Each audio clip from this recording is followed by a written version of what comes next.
şükür kavuşlarını diliyoruz. Aramızda yüreğimize yine atanan Kaymakamımız Mehmet Aksu Bey de geldi. İlçe Müdürümüz Murat Çelik de geldi. Bu ilk günde, ilk heyecanı bizim okulumuzda paylaştıkları için kendilerine hasreden şükranlarımızı arz ediyoruz.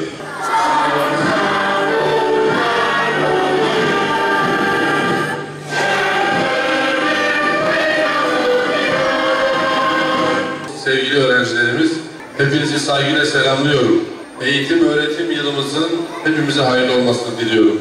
Yeni eğitim öğretim yılından inşallah yüreğimizin başarı dolu bir hikaye yazacağı, başarı dolu günlerle anılacağı bir dönem olmasını temenni ediyorum.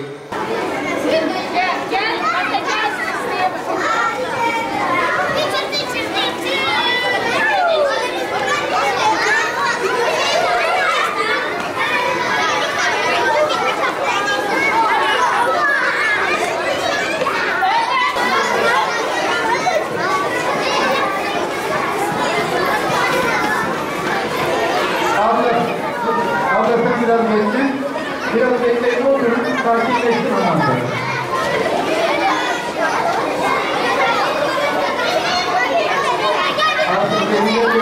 Okulun fizik şartlarının iyi olması, yani velilerin bu tarz okulları ziyaret etmesi, okullarda etkinlik sayısının artırılması, yani velinin paydaş olarak okul programına dahil olması biraz daha eğitime olan bakış açısını değiştirmede önemli.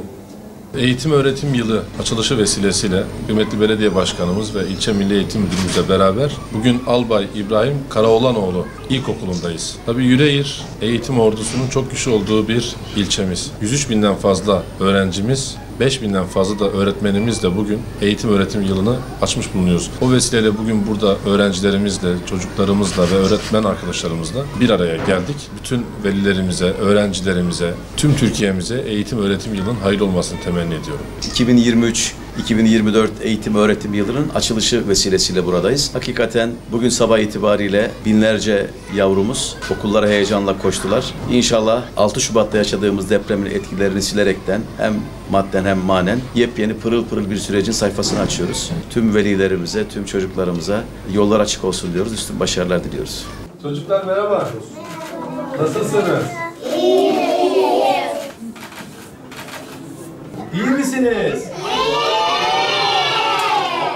İnanılmaz güzel boyamışsın. Tebrik ediyorum. Başkanım baksana ne güzel. Oo tabii. Kalem nerede? El yakışıyor. Yakışıyor. Aferin. Oo bu da çok güzel. Hepsinin kitapla teslim edilmiş. Evet kitaplarımız.